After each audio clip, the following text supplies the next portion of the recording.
በዓለም አቀፍ ደረጃ እድሜን፣ ጾታን፣ የአኗኗር ሁኔታንና ሌሎችንም ልዩነቶች ሳይመርጥ የዜጎችን ሕይወት እየቀጠፈ ያለው ተላላፊ ያልሆነ በሽታ አሁንም አሳሳቢነቱ እንደቀጠለ ነው። የልብ ህመም፣ ካንሰር፣ ስር የሰደዱ የመተንፈሻ አካላት ህመሞች እንዲሁም የስኳር በሽታ ተጠቃሾች ናቸው። ተላላፊ ባልሆኑ እነዚህ በሽታዎች በዓለም አቀፍ ደረጃ በየዓመቱ በሚሊዮን የሚቆጠሩ ሰዎች ሕይወታቸውን እንደሚያጡ የዓለም ጤና ድርጅት መረጃ ያመለክታል። በእነዚህ በሽታ ከሚሞቱት ሰዎች መካከል 85 በመቶ የሚሆኑት ዝቅተኛና መካከለኛ ገቢ ባላቸው ሀገራት መሆኑንም ጥናቶች ያሳያሉ። በኢትዮጵያ ከ52 በመቶ በላይ የሚሆኑ ዜጎች ተላላፊ ባልሆኑ በሽታዎች ህይወታቸውን እንደሚያጡ የጤና ሚኒስቴር መረጃ ያመለክታል። ተላላፊ ያልሆኑ በሽታዎች በአሁኑ ወቅት በሀገር አቀፍ ደረጃ ከሚከሰት ሞት ከግማሽ በላይ የሚሆነውን ድርሻ ይዛሉ። በየሰዓቱ ወደ 25 የሚገመቱ ኢትዮጵያውያን በስኳር፣ በኩላሊት፣ በጉበት፣ በልብና የደም ዝውውር በሽታዎች ምክንያት ህይወታቸውን ያጣሉ። ለዚህ አጋላጭ ከሚባሉ ምክንያቶች ውስጥ የአመጋገብ ስርዓት ዋነኛው መሆኑን የዘርፉ ባለሙያዎች እንዲሁም ጥናቶች ያመለክታሉ። እንዲከሰቱ ምክንያት እንደሆኑ ባለሙያዎች ይናገራሉ። በተለይም በፋብሪካ ተቀነባብረው ለምግብነት የሚውሉ ምርቶች ተላላፊ ያልሆኑ በሽታዎች እንዲከሰቱ ምክንያት እንደሆነ ባለሙያዎች ይናገራሉ። ማህበረሰቡ የታሸጉ ምግቦች በውስጣቸው ስለያዙት ንጥረ ነገርና መጠን አረጋግጦ የመግዛት ሁኔታ እንደሌለ ሀሳባቸውን ለጣቢያችን የሰጡ ነዋሪዎች ተናግረዋል። አሁን ላይ ካለው የኑሮ ጫናና ጊዜ በማጣት ምክንያት በብዛት የታሸጉ ምግቦችን እንደሚጠቀሙ ይገልጻሉ። ይሁን እንጂ አብዛኞቹ ተጠቃሚዎች ምርቶቹ ለበሽታ አጋላጭ መሆናቸውን እንደማያውቁ ነው ያስታወቁት። የተወሰኑ ሰዎች ናቸው ኤክስፓየርድ የሚያዩት እንጂ በቃ ብድግ አድርጎ ገዝቶ መሄድ ነው እንጂ እንደውም ገጥሞኛል እንደዚህ ሰው ገዝቶ ኤክስፓየርድ ሆኗል እና ብዙም ያለ ደካማን ይመስለኛል። በታላቅ ከተሞች እንደ አዲስ አበባ ባሉ ከተሞች ግን አብዛኛው ወላጅ ለልጆቹ የሚያበላውም የታሸገ ምግብ ነው። የታሸጉ ምግቦች እኔ እንዳጠቃላይ ባይጠቀሙ ባይ ነኝ። ብዙ ጊዜ የታሸጉ ምግቦች የምንጠቀመው ለህፃናት እንዲሁም ከፍ ካለ ለአዋቂዎች ነው የሚሆነው። እሱ ደግሞ የአገልግሎት ጊዜያቸውም እየተነቀለ በድጋሚ ይለጠፋል። ከዛም ሲመጡ ምን ያህል ወደ አፍሪካ የሚላኩ ነገሮች ጥራታቸውን የጠበቁና ከፍተኛ ደረጃ የደረሱ መሆናቸውን ምንም ስለማናረጋግጥ እንደ ማህበረሰብ ባንጠቀም ባይ ነኝ። ምግቦቹን ገዝተው ሲጠቀሙ ብዙ ጊዜ ኢንግሪዲየንት ቢነበብ ባይ ነኝ። ካርቦሃይድሬት የማይፈልግ ሰው ይኖራል፣ ፕሮቲን የሆነ ነገር ማለት የሆነ ፓርቱን የማይፈልግ ሰው ይኖራል እና ያ ያለበት መሆኑን አመጣጥኖ ለመመገብ ማየት ይኖርብናል አንግሪዲየንቱን በደንብ። በእርግጥ አያለው ግን ብዙ ጊዜ ልረሳው ይችላል። አንዳንድ ጊዜ ከገዛው በኋላ ነው ማየው። አሁን ግን ወሩ ገብቶ ምናምን የተወኩት አለ መልሼ ሄጄ ሱቅ የመለስኩት አለ። አንዳንድ ሰዎች አለርጂክ ሆኖባቸው ምናምን ሶሻል ሚዲያዎች ላይ እናያለን። ተጽዕኖ በጣም ከባድ ነው ከሆነ። የጠቅላላ ሐኪም ዶክተር አዜብ ሌሊሳ አሁን ላይ በፋብሪካ የተቀነባበሩ ምግቦችን ማህበረሰቡ በስፋት እየተጠቀመ እንዳለ ገልጸው ይህም መሆኑ ዜጎች ተላላፊ ላልሆኑ በሽታዎች ተጋላጭነት እንዲጨምር አድርጓል ብለዋል። በንጽጽር በከተሞች የሚኖሩ የህብረተሰብ ክፍሎች ምርቶቹን በስፋት እንደሚጠቀሙ አስታውቀዋል።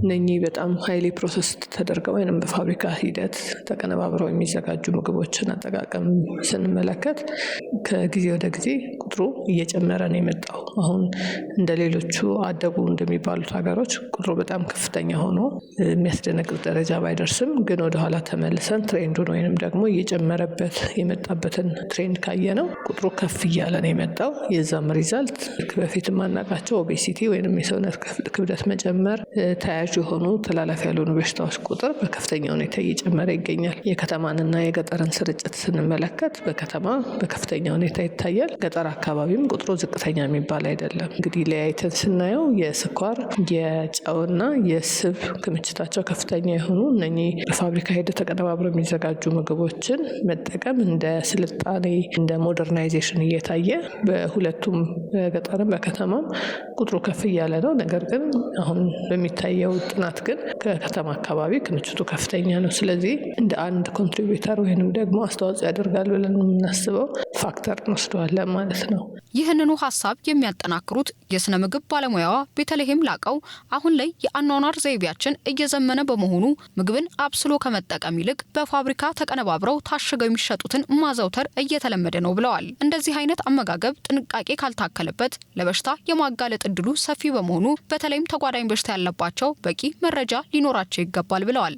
አብዛኛው ተጠቃሚ ስለሚገዛቸው ምግቦች የሚገልጽ መረጃ ላለማየቱ ምክንያት የሚሆነው ምርቶቹ በተመረተባቸው ሀገራት ቋንቋ መጻፉና በውስጣቸው የሚገኙ ይዘቶች ምግቦችም ሳይንሳዊ አገላለጽ የሚጠቀሙ መሆኑን በማንሳት ይህንን መረዳት የሚያስችል ጽሑፍ በሽፋናቸው ላይ እንዲኖር የሚመለከተው አካል ሊሰራበት ይገባል ሲሉ ሀሳባቸውን አሳፍረዋል። የታሸገ ምግብ ስንል ያው ብዙ ሰው የሚያስበው ምንድነው ይሄ ጣፋጮቹን ብስኩት፣ ከረሜላ ምናምን ብቻ ወይም እነሱን አያስበው ወይ ደግሞ እነሱ ብቻ ያሉ ይመስሉናል። ግን ለተለት ከምንጠቀመው ከጨው ጀምሮ ዘይት፣ እርሾ ብቻ አብዛኞቹ ነገሮቻችን ወደዛ እየተቀየሩ ያሉበት ሁኔታ ነው ያለው። በዚህ አጠቃቀማችን እየከፍ እያለ ወይም እየጨመረ ነው። ምክንያቱም በቀላሉ አዘጋጅተን በቀላሉ ገዝተን ይዘን የምንሄዳቸው ነገሮችን እየፈለግን ስለሆነ ከባልትና ውጤቶች ጀምሮ ማለት ነው ፕሮሰሲንግ ቴክኖሎጂዎችን እስካከናወነ ድረስ የታሸጉ ምግቦች ልንላቸው እንችላለን። እዚህ መተዋል ያለበት አንዳንድ ፕሮዳክቶች በእንግሊዝኛ ወይም ደግሞ በአረብኛ ወይም መጣበት ሀገር ያለውን ኢንፎርሜሽን ሂደቶች ብቻ ይዘው ግን የአማርኛ ትርጓሜያቸው በብዛት ላይኖርባቸው ይችላል።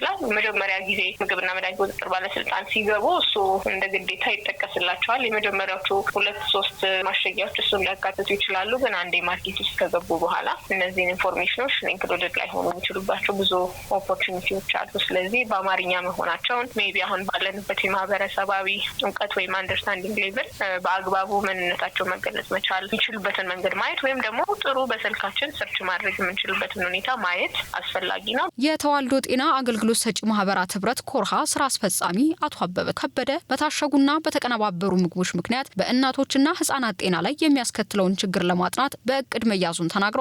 አሁን ላይ የታሸጉና የተቀነባበሩ ምግቦች በህጻናትና እናቶች ጤና ላይ ተጽዕኖ እያሳደረ መሆኑንም አንስተዋል። ድርጅቱ የማህበረሰብ ጤናን የሚመለከቱ የተለያዩ ጉዳዮች ላይ ትኩረቱን አድርጎ እየሰራ እንደሚገኝ በመጥቀስ ለሁሉም የጤና ጥቅሞች እንዲሁም የጤና እክሎች መነሻ የሆነው ስነ ምግብ ወይንም አመጋገብ አንዱ እንደሆነ ተናግረዋል። የጨው የስኳርና የስብ መጠናቸው ከፍተኛ የሆኑና ከሚፈቀደው ደረጃ በላይ ከፍ ያሉ ከሆነ በእርግዝና ወቅት በእናቶችና ህጻናት ላይ ከፍተኛ የጤና ጉዳት የሚያስከትሉ መሆኑን በጥናት መረጋገጡን አብራርተዋል። ህጻናት፣ ወጣቶችና እናቶች ተላላፊ ላልሆኑ በሽታዎች ያላቸው ተጋላጭነት መጨመሩን ተከትሎ የህብረተሰቡን ግንዛቤ ለማሳደግና ችግሩን ለመፍታት እየሰሩ መሆኑን አመላክተዋል። የተዋልዶ ጤና አገልግሎት ሰጪ ድርጅቶች ህብረት በዚህ ጉዳይ ላይ ሰፋ ያለ ዝግጅት በማድረግ ላይ ነው። በእርግጥ በሌሎች አነሳሽነት የታሸጉ ምግቦችን በተመለከተ በእናቶችና በህፃናት ጤና ላይ ምን አይነት ችግሮች ያስከትላል የሚለውን ሰፊ ጥናት ለማድረግ ወደፊት የሚታይ ይሆናል። ነገር ግን አሁን ባሉት መረጃዎችና አሁን በተጠናቀሩት ጥናቶች መሰረት የታሸጉ ምግቦች በተለይ በእርግዝና ወቅት በእናቶችና በህፃናት ጤና ላይ የራሱ የሆነ አሉታዊ ተጽዕኖ እንዳሉት የሚያሳዩ ምልክቶች አሉ። የታሸጉ ምግቦች በተለይም በጨው፣ የስኳር መጠናቸው፣ የቅባት ወይም ደግሞ የስብ መጠናቸው ከፍተኛ የሆኑና ከተቀመጠው ደረጃ በላይ ወይም ስታንዳርድ ከፍ ያለ ከሆነ በእርግዝና ወቅት በእናቶች ላይ ከዛም በጽንሱን በተመለከተ የራሱ የሆነ አሉታዊ ተጽዕኖ እንደሚያስከትሉ ጥናቶች ያመለክታሉ። ምንም እንኳን የታሸጉ ምግቦች በሙሉ የጤና ችግር የሚያስከትሉ ናቸው ባይባልም ደረጃቸውን ያልጠበቁና የተቀነባበሩ ብሎም ህጋዊነታቸው ያልተረጋገጡ ምግቦች እየተበራከቱ መሆኑን ገልጸው በተለይም ወጣቶች የታሸጉ ምግቦችን በስፋት እየተጠቀሙ በመሆኑ ጤናማ የሆነ የአመጋገብ ስርዓትን እንዲከተሉ የግንዛቤ ማስጨበጫ መረጃዎችን ለህብረተሰቡ ተደራሽ ለማድረግ ስራዎች መጀመራቸውን ስራ አስፈጻሚው አቶ አበበ ተናግረዋል። ዜጎች ከሚመለከታቸው የመንግስት አካላት ማረጋገጫ ያላገኙና ደረጃቸውን ያልጠበቁ የታሸጉ ምግቦችን እንዳይጠቀሙ ለማድረግ የሚያስችሉ ትምህርታዊ መድረኮችን ለማዘጋጀት ስትራቴጂ መዘጋጀቱንም ገልጸዋል። በተጨማሪም የተለያዩ የመገናኛ ብዙሃን አማራጮችን በመጠቀም የግንዛቤ ማስጨበጫ ስራዎችን ለመስራት በእቅድ መያዙንና አሁን ላይ እየተዘጋጀ ያለው የታሸጉ ምግቦችን መቆጣጠር የሚያስችል ረቂቅ አዋጅ እንዲጸድቅና ወደ ስራ እንዲገባ እየተሰራ መሆኑን ተናግረው አዋጁ ከጸደቀም በኋላ በሚዘጋጁ መመሪያዎች በመታገዝ ወደ ስራ እንዲገባ ከሚመለከታቸው አካላት ጋር በጋራ ለመስራት ጥረቶች እንደሚደረጉ አመላክተዋል። የኛ ማህበርም እንግዲህ ከዚህ አንጻር ይህንን ግንዛቤ በህብረተሰቡ ዘንድ እንዲሰርጽ ለማድረግ የበኩሉን አስተዋጽኦ ለማድረግ መገናኛ ብዙሃን እንቅስቃሴ ማድረግ ጀምሯል። ወጣቶች በተለይ ተላላፊ ላልሆኑ በሽታዎች የሚጋለጡበት ሁኔታ ከጊዜ ወደ ጊዜ እየጨመረ የመጣበት ሁኔታ ጎልቶ እየታየ ነው። እንግዲህ ወጣቶች የታሸጉ ምግቦች በብዛት የሚጠቀሙ በመሆናቸው ጤናማ አመጋገብ ምርጫ እንዲያደርጉ ለማበረታታት የነደፈ ነው። ልዩ ስትራቴጂ ምንድነው የሚለውን በተመለከተ እንግዲህ ይህንን አሁን ከዚህ በኋላ በምናደርጋቸው እንቅስቃሴዎች ምን ቢደረግ ይሻላል፣ ወጣቶች በምን አይነት መንገድ ነው ይህን መረጃ ማግኘት ያለባቸው፣ ከተረዱስ በኋላ ራሳቸውን በተለይ ደግሞ ለጤና አደገኛ ከሆኑ የታሸጉ ምግቦች እንዴት መከላከል ይችላሉ?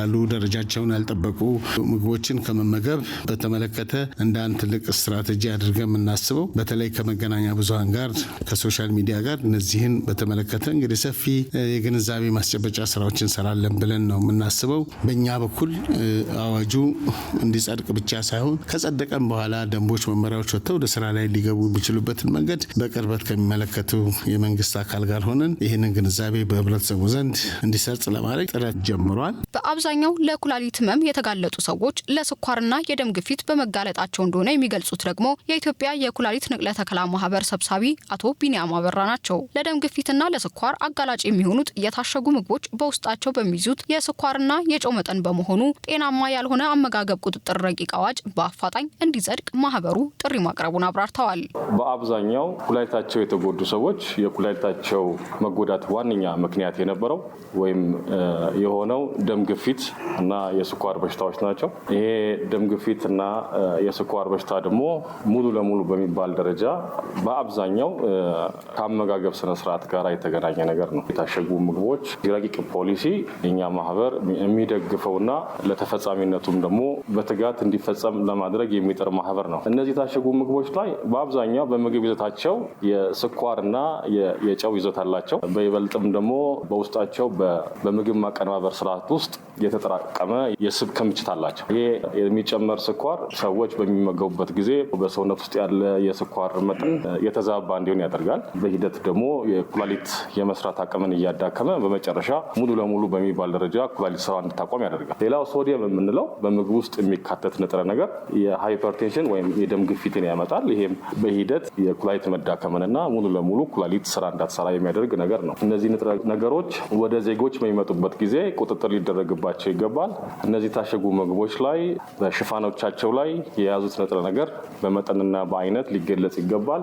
ሌላኛው በጉዳዩ ላይ ያነጋገርናቸው በጥቁር አንበሳ ሆስፒታል የውስጥ ደዌና የስኳር ሆርሞኖች ሕክምና ስፔሻሊስትና የስኳር ህሙማን ማህበር አማካሪ ዶክተር ቴዎድሮስ አበራ የስኳር በሽታ በቤተሰብ የሚተላለፍበት ሁኔታ መኖሩንና በሌላ በኩል ደግሞ ከአመጋገብ ስርዓት ጋር ተያይዞ በተለይም በፋብሪካ ተቀነባብረው ታሽገው የሚሸጡ ምግቦች አጋላጭ መሆናቸውን አብራርተዋል። በተለይም በውስጣቸው የሚይዟቸው ንጥረ ነገሮች ላልተፈለገ ውፍረትም የሚያጋልጡ መሆናቸውንና አሁን ላይ የስኳር በሽታም እየተስፋፋ መሆኑን ጠቅሰዋል። የአመጋገብ ስርዓታችን ከስኳር በሽታ ባለፈም ለሌሎች ተላላፊ ላልሆኑ በሽታዎች በስፋት እያጋለጠ በመሆኑ ትኩረት ተሰጥቶ ሊሰራበት እንደሚገባ ገልጸዋል። ስኳር እንግዲህ የተለያዩ አጋላጭ የምንላቸው ምክንያቶች አሉ። አንዱ ተፈጥሯዊ የሆነ በቤተሰብ ወይም ጄኔቲክ ኮምፖነንት ይኖረዋል። ከዛ ውጭ ግን አካባቢያዊ ተጽዕኖዎች ደግሞ ከፍተኛ ድርሻ አላቸው። ከአካባቢ ተጽዕኖዎች ውስጥ አንደኛው እንቅስቃሴ አለማድረግ ሲሆን፣ ሌላው ደግሞ ከአመጋገባችን ጋር ተያይዞ በፋብሪካ የተቀነባበሩ የታሸጉ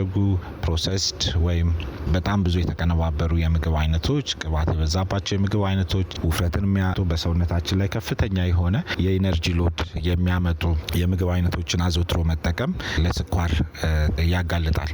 እንግዲህ በከተማዎች መስፋፋት የኑሮ ዘይቤ ለውጦች ጋር ተያይዞ በተለይ ሰዎች ምግብን ፕሮፐር በሆነ መልኩ አብስሎ ለመመገብ የጊዜም ወይም ሁኔታዎች አለመመቻቸት ይኖራል። ስለዚህ በቀላሉ የሚያገኟቸውን ከፍተኛ የስኳር፣ የስብ፣ ጨው መጠን ያላቸው የታሸጉ ጭማቂዎችን፣ የታሸጉ ምግቦችን፣ የታሸጉ ፈጣን ምግቦች ወይም ፋስት ፉድስ የምንላቸውን በተለያየ መጠን በከፍተኛ የአጠቃቀም መጠን ይጠቀማሉ። ይህም ለውፍረት እንዲሁም ለደም ግፊት፣ ለስኳር ህመም ቀጥተኛ አጋላጭ ምክንያት ይሆናል። በጤና ሚኒስቴር የበሽታዎች መከላከልና መቆጣጠር ስራ አስፈጻሚ ዶክተር ሙሴ ገብረ ሚካኤል በበኩላቸው ተላላፊ ያልሆኑ በሽታዎች እንደ ሀገር ካላቸው ከፍተኛ ጫና አንጻር በትኩረት እየተሰራ መሆኑን ገልጸው የሕክምና ባለሙያዎች የስልጠና መመሪያ መዘጋጀቱንና ከ1000 በላይ ለሚሆኑ የጤና ተቋማት የባለሙያ ስልጠና ሲሰጥ መቆየቱን፣ በዚህም የሕክምና ባለሙያዎች ወደ መሰረታዊ የጤና ተቋማት ወርደው ለሁሉም ማህበረሰብ ተደራሽ እንዲያደርጉ መሰራቱን አብራርተዋል። ተላላፊ ላልሆኑ በሽታዎች አጋላጭ ከሆኑት ምክንያቶች አንዱ የታሸጉና ጤናማ ያልሆኑ ምግቦች በመሆናቸው ቁጥጥር ለማድረግ ከሚመለከታቸው አካላት ጋር የተዘጋጀው ረቂቅ ላይ ውይይቶች እየተደረጉ መሆኑንና አዋጁ ከጸደቀ ተላላፊ ያልሆኑ በሽታዎች ስርጭትን ለመቀነስ እንደሚረዳ ገልጸዋል። ገልጸዋል። ጤናማ ያልሆኑ ምግቦች በተመለከተ አጋላጭ መንስኤዎቹ አንዱ በፋብሪካ የተቀነባበሩ ምግቦች፣ ስኳር የበዛባቸው ምግቦች፣ ለስላሳ መጠጦች፣ በፋብሪካ የተቀነባበሩ ምግቦች፣ የተለያዩ ምግቦች ለዚህ ይዳረጋሉ። ጤናማ ያልሆኑ ምግቦችን ለመቆጣጠር አዋጅ እየተዘጋጀ ነው። በአሁኑ ደረጃ የተለያዩ ባለድርሻ አካላት አዋጁ ቀርቦላቸው ውይይት ተደርጎ ዳብሯል ማለት ነው። ረቂቅ አዋጁ ዳብሯል። የተለያዩ ባለድርሻ አካላት በተሳተፉበት ረቂቅ አዋጁ ዳብሯል። በተለይ በፋብሪካ የተቀነባበሩ ምግቦችን ለመቆጣጠር የሚያስችል ነው። ረቂቅ አዋጁ ሙሉ ለሙሉ የታሸጉ ምግቦች እንዳይሸጡ የሚከለክል ሳይሆን መሸጥ የሚችሉባቸውን ቦታዎች የሚለይ ነው ተብሏል። ለአብነትም ትምህርት ቤቶች አካባቢ ወይም ትምህርት ቤቶች ውስጥ እንዳይሸጡ እንዲሁም ይዘታቸው ግልጽ በሆነ ሁኔታ እንዲጻፍ የሚያስገድድ መሆኑ ተመላክቷል። ተላላፊ ያልሆኑ በሽታዎችን ስርጭት ለመቀነስ ማህበረሰቡ ያለው ግንዛቤ እንዲሻሻልና ወደ ሀገር ውስጥ የሚገቡም ሆነ በሀገር ውስጥ የሚመረቱ ምግብ ነክ ምርቶች ይህንን በግልጽ የማሳወቅ ግዴታቸውን እንዲወጡ ለማስቻል በረቂቅ ደረጃ የሚገኘው አዋጅ ሊጸድቅና በአፋጣኝ ተግባራዊ ሊደረግ እንደሚገባው በዳሰሳው የተሳፈሩ አካላት አጽንኦት ሰጥተውበታል።